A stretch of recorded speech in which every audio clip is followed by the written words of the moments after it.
Friends, in this topic, I want to talk about a certain dynamic in Arabic and Turkish compositions, mostly the older style in the classical pieces like sama'is and other things. I noticed one thing that when you transpose music, sometimes you depend on recordings most of the time, and then from there you can write down the music so you can play it. A lot of times what happens is that you copy everything exactly like what you heard on the recording, including dynamics. And that gets in the way of understanding and learning the basic composition. That means every sama'i was written, every piece of music has its main line that was made, and then afterwards, when you become more familiar with it, you can move things around in a way that makes it more dynamic and more enjoyable. And I will give an example on this. In the sama'i genre, in the 10/8 beats, the instrumental sama'i, it's called saz sama'i in Turkish.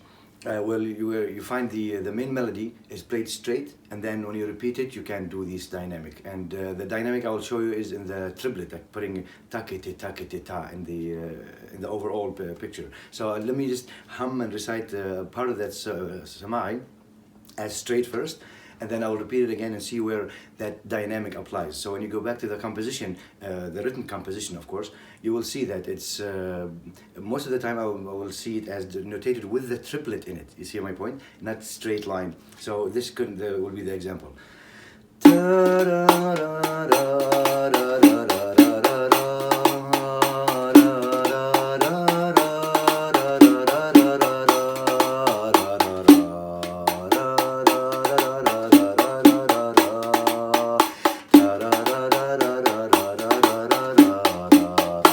So if I repeat it with that triplet, you'll see it happens somewhere in the middle.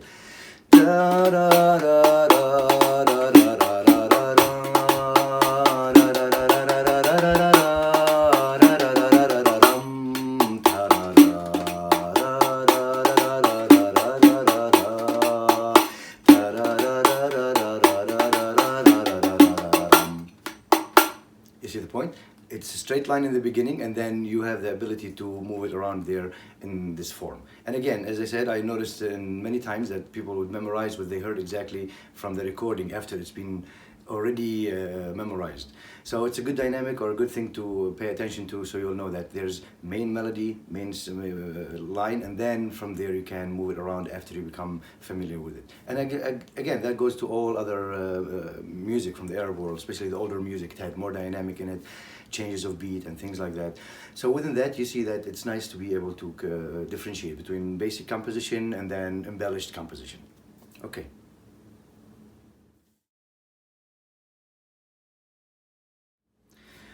Friends, I was asked to give an example about playing the sama'i thaqil, the 10/8 beat, with two dums, one dum or two dums separated from each other. I discussed that in a previous video, and one of my friends asked me to give an example on how you do that. Now, there are different compositions, and each one is set into a certain one of those beats, but again, they're interchangeable, but once you know how to deal with the beat, that you feel comfortable with the composition, you can do that interchange between playing with one dum, two dums, or two dums separated. And I'll demonstrate them as beats, and I will sing one verse of a muwashah that you can see the dynamic there, or how you can use those beats there. So basically, the regular sama'i that we know with the two dums in the middle is this.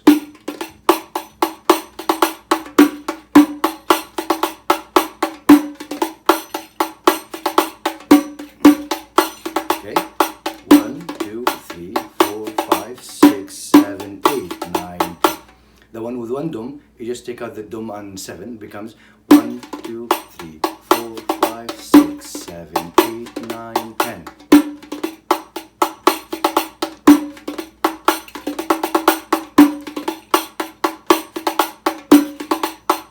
Okay?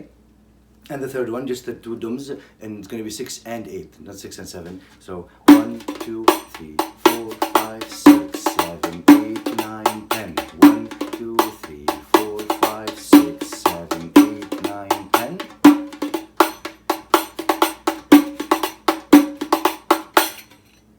Cool? Alright, so just let me sing that part and see. I'm going to sing it 3 times. In each one, I will use one of those beats. It's in a maqam bayati, just you know, and it's a muwashah. It's called imlalil aqdaha sirfan. It's a muwashah. Okay. Imlalil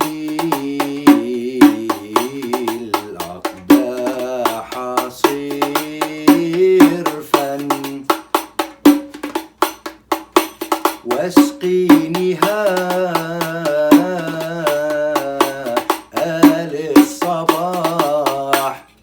just like a little verse. And then the second one, إملالي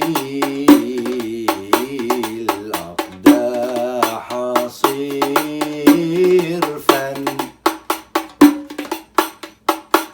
واسقينها آل الصباح. Okay, and then third form, إملالي الأقداح صرفا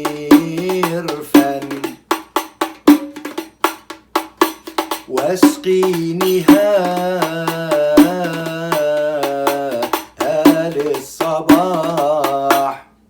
Okay, you see, it's easy kind of to do that. The only difference is, or the only thing is, it's going to be based on the composition itself. Most people, when they bring the beat, let's say the Sama'i with two dums, the emphasis, they always go with those two dums. You'll notice that in the Sama'i genre.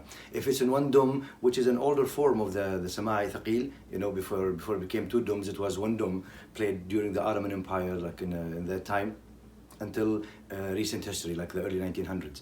So from that point, just knowing that the composition also the beat influences the composition itself, whether there's one dum in the middle or two dums separated. So you go with that feeling. And you, again, even without playing the beat, sometimes the sound of the beat, you can see the emphasis, the change because of that.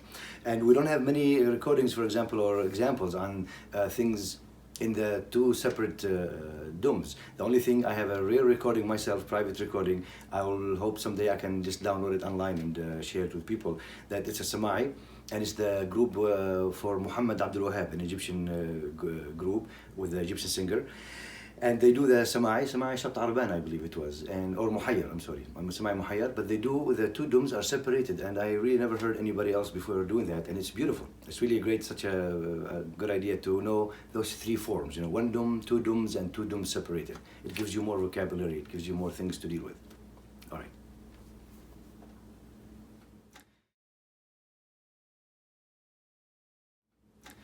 I want to elaborate on the word that I used last time. It's called Tasarruf. Means dealing with things, you know, sorting it out. That happens in the music in general, the dynamic in the beats. You know, like if you're playing Wahda Kabira and the whole composition is based on that beat, but sometimes the melody itself or the singing requires just a little bit of moving the beat around to give a different dynamic. So you can play, for example, Wahda Tawila instead of Wahda Kabira. That's called Tasarruf, you know, just for one or two measures, and then you come back to it. Sometimes if it's in Wahda wa Nus beat, you can play Maqsoom for a little bit just to vary it and then come back to the same beat. That's called Tasarruf. Things like if you play the Sama'i Thaqil beat again, and within that, meaning you play the beat, but you ornament in a way. It's ornamenting in a way, but still it has a certain dynamic and gives a feeling with the music. You know what I mean? So that's called the Tasarruf. It's not to keep it rigid or just the same beat always. You play the basic beat, but on top of that, you're aware of the movement of the melody, so you can move your beat along with it. If you use also the 7/8 beat also, you know, being able to play one way this way, or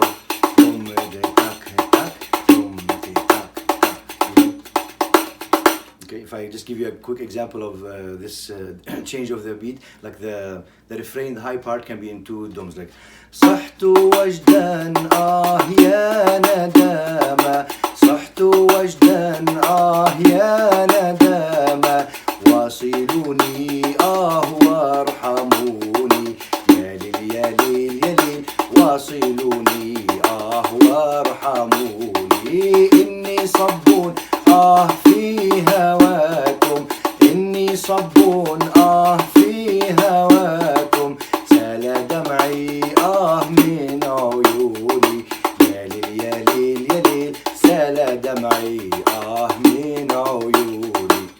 Now see, I was able to do three different things within that, and I could have played the same beat always throughout. That's Tasarruf. I know I can play the same beat, but I also know how to move around with it without losing my mizan or losing the main frame of the beat itself. You know, like adding this third dum in a sort of dum ta dum tak becomes dum ta dum dum dum ta dum tak dum ta dum dum ta dum tak dum re tak dum re tak. So you see, once you have those three things together, it gives you a better understanding of how the beats can be manipulated. All right?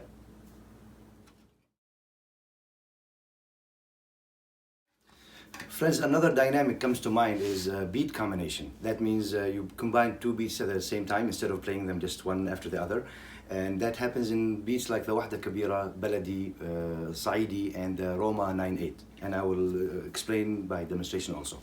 This means, it's part of the dynamic, and it's part of this tasarruf that we talked about earlier, being able to do this kind of interesting twist to the beats. So if I play Wahda Kabira, straight, even with the embellishment, but still, they're individual beats happening right next to each other. Okay, and then when you start combining, for example, it comes like this. 1, 2, 3, 4. 1, 2, 3, 4, 5, 6, 7, 8. 1, 2, 3, 4, 5, 6, 7, 8. You see, it just became a long thing. And this particular beat, actually, by itself, if you think about it and compare it, it's what we call the rabta, the tie in classical beats, those 16s and 32s and longer counts where they have different bridges. This particular part sounds exactly like the same thing, as of two combined wahdas, dum, so you see the point. There's a bridge or a tie somewhere, but it's also a beat combination somewhere else, in this case. So that's one thing. I'm gonna use other instruments like for the baladi and saidi. Just check this thing for the baladi, for example. Just adding one tek between the two dums in the second measure, how it makes them sound like you are playing them in pairs.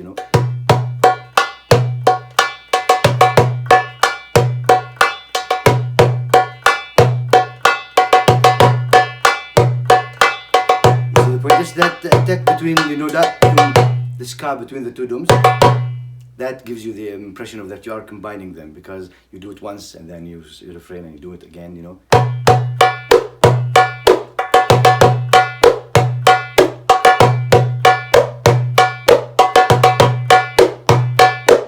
You see the point? That's one thing about it. Saidi, however, has a very interesting thing where you remove the middle dome and you open the two beats to each other. So just playing Saidi by itself.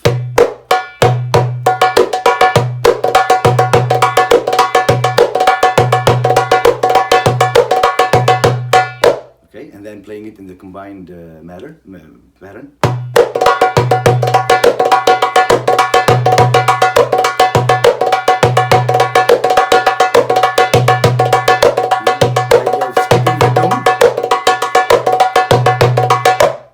Just that skip, it makes those two beats, they feel combined this way.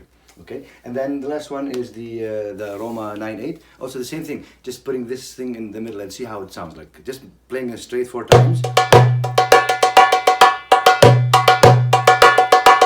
Right?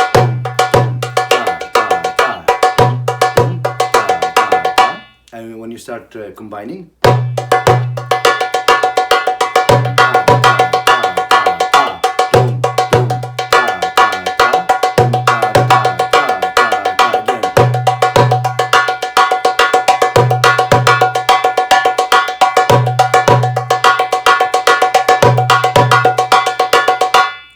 and then one more thing they can do also, like this one.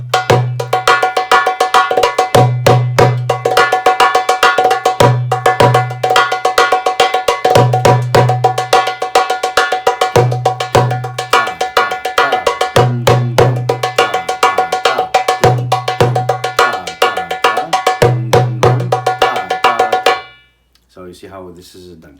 And again, these are just dynamics that you can use in the music, you could do without them, you can just play straight, but also you can see that there are these other aspects that you can add to the music and make the beat more fun to play with and more dynamic. And you get to appreciate how deep and complex this drumming style is. Okay.